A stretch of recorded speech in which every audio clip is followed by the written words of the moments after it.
Hi, so let's get ready to make Ciao Monica. This pattern is a 3-in-1. So today we're going to sew along with Maria Rosa and go through all the process of making the Halter Neck jumpsuit.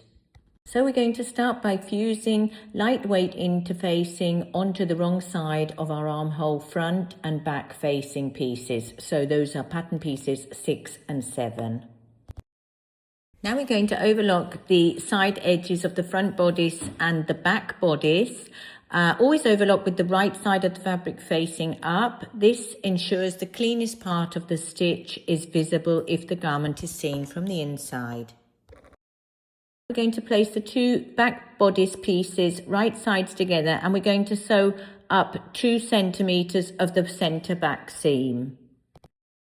Now we're going to press this small seam open, and for the remainder of the centre back up to the neckline we're going to press the raw edges back by 1 centimetre on both sides and press well. We're going to sew the area that we've just turned up and pressed. We're sewing down both sides of our centre back. Now we're going to match the notches along the and pin the front and back bodice at the side seams, right sides together. Always remember to start and finish with a back stitch, and we're using a 1 centimetre seam allowance to sew these seams. Now we're going to press the seam allowances open. So here you have the front and the back facing for the armholes. We're going to match these at the shoulder side edges, right sides together, and stitch. Now we're pressing open the seams that we've just sewn. On the outer, that's the longer edge of the assembled facing, we're going to overlock both of the facing pieces on this outer edge. Now we're going to pin the non-overlocked edge, that's the inner edge of our facing, to the bodice armhole, right sides together. We're matching the notches and we're going to sew along the pinned area. Now we're making small snips up to the stitching line that we've just done of our armhole, and that will help so that when we turn the facing it will lie flat. Now we're going to top stitch our armhole facing. Now turn the facing to the inside and press well with your iron. Working from the inside, we're going to block our facing with pins, and then we're going to sew along the overlocked edge. That's approximately 2 centimeters from the edge, and this will secure the facing permanently to the bodice. So Maria Rosa is finishing off the same process on the other armhole, and you can see the beautiful effect on the front that we've achieved. Now we're going to work on the collar band. So on the area that will be later folded down over our collar, we're going to, it's marked on the pattern, we're going to stay stitch just before these 2 notches on either side. So that will allow us to snip into the fabric, and then as you see we're folding and pressing that area back, and we're turning it up by 1 centimeter. So now we're going to match our collar band to the neck of our bodice. So as you see, we've just finished pinning the neck to the bodice. We're taking the armhole, the area that we've just previously prepared our armhole, and we're attaching that to the notches that are indicated on the patterns. We're pinning that in place. We'll do the same for the other side, taking the armhole and edge of the armhole, and we're pinning that to our neckline, and then we will sew all these pieces with a 1 centimeter seam allowance. So we're going to start by blocking in place the first shoulder point. So we're sewing along there, and when we've sewn that portion we will lift our needle and move along to the next section, which will be our neckline. So we're then moving and lifting the needle and moving on to the next part, which is our neckline.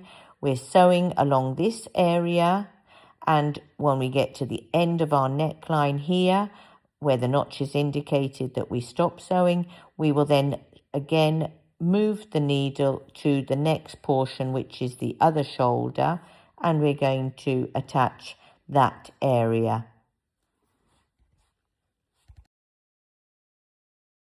We're going to work on the section of the ties. So where we finished attaching the shoulder to our tie, we're going to fold the rest of the fabric in half lengthways, and we will then pin this and stitch along this area. The right sides are in this moment together, and when we get to the end of our tie, we will leave the needle in, pivot, and sew also down the short edge. Trimming the corner of our tie. So you can turn your tie to the right side with either a pointed turn or a knitting needle. Once you've done this, we're now pressing the seams well of our tie.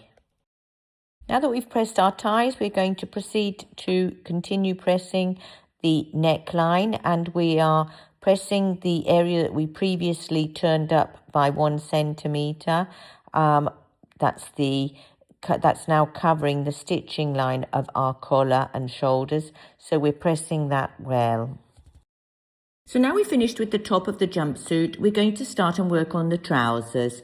So we're going to start first of all with the pockets, and we're going to work these as a pair.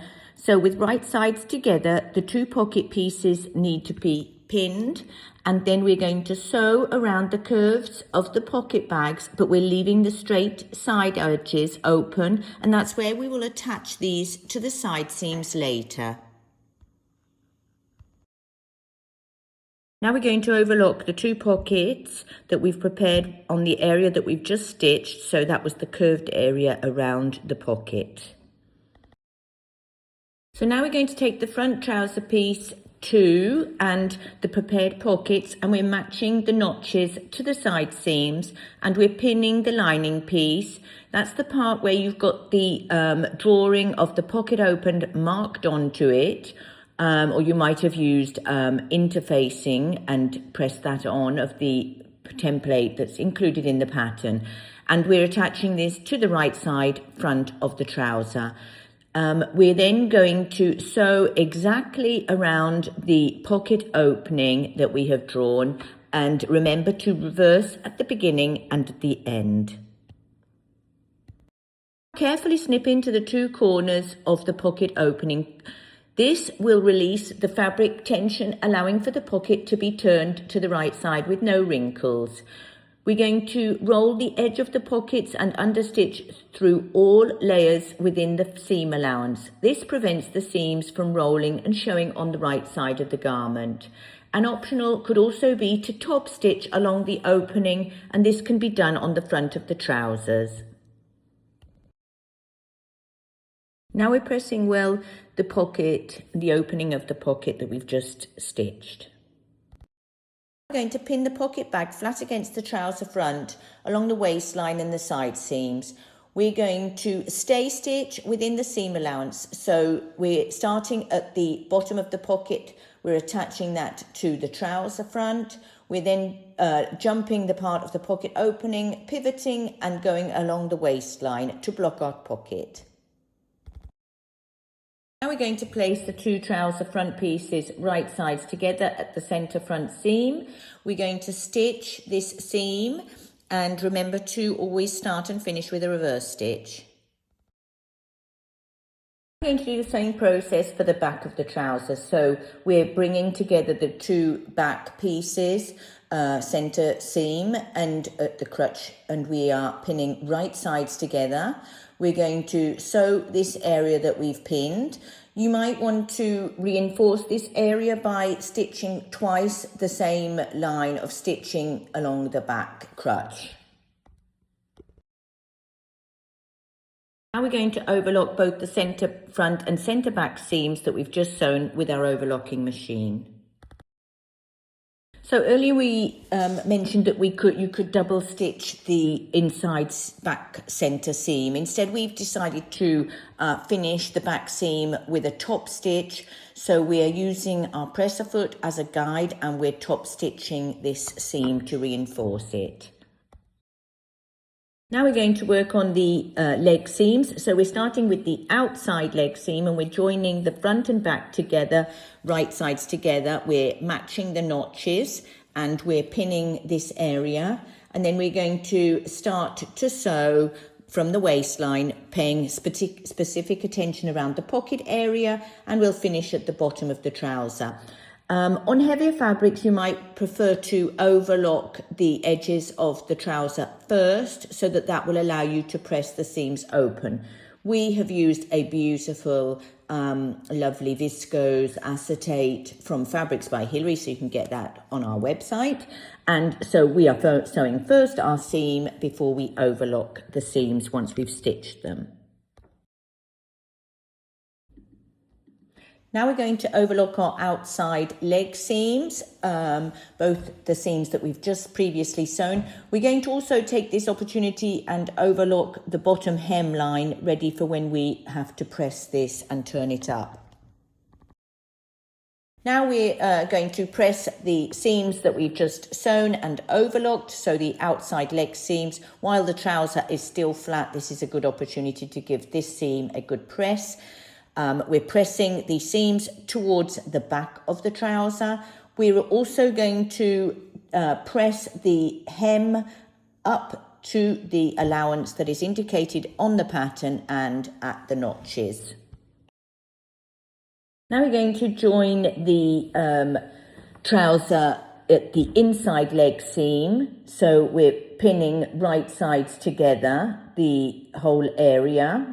And we will then start to stitch this area with the usual 1 centimetre seam allowance. Okay, so we're starting at the bottom of the hem of the trouser. We're going to work our way up to the area of the crotch, paying particular attention that the seams are matching up, and then we'll finish at the other edge of the trouser leg hem.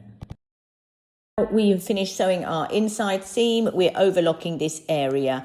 If you had chosen a heavier fabric and you wanted to overlock first, then so you could press the seams open, then this process would have been done before you joined the 2 inside leg seams. We're going to press our inside leg seam. We're pressing this towards the back. Now we're going to prepare our hemline. So as you can see, to block it, Maria Rosa at the side seams is folding back the hem, and along the side seam she is then blocking this in place before she proceeds to turn it back to the correct position, ready to pin the rest of the hem in place. It's advisable first that before you proceed with doing this, that you've tried the trouser on to check that the length is the right length for you. So we're pinning all around the hem, and then to be sure to have the exact front part stitched all evenly, we're going to use the magnetic gauge to top stitch all around the top of the hemline. Now we're going to finally assemble our jumpsuit. So we're attaching the bodice to the trouser. Maria Rosa has already marked the centre front and centre back of the bodice and the bottom of the trouser waist. She's already pinned this together, and now right sides, and now she is sewing, matching up the centre marks and side seams. She's sewing along the waistline seam. So Maria Rosa is now overlocking the waistline seam that we have just sewn. You can also make this as a trouser. So if you are deciding to make the trouser, then do look at our other video, Ciao Monica trouser version, because this will show you how to finish off the trouser. Now we're on our finishing stage of the jumpsuit, which is to attach the narrow elastic to the inside of our waistline. So first of all, measure a piece of an elastic that you will fit comfortably around your waist and leave a little bit extra, and then start to sew this in place, pulling the elastic taut as you sew. And when you get to the end, you will then finish with a reverse stitch and trim away any excess elastic.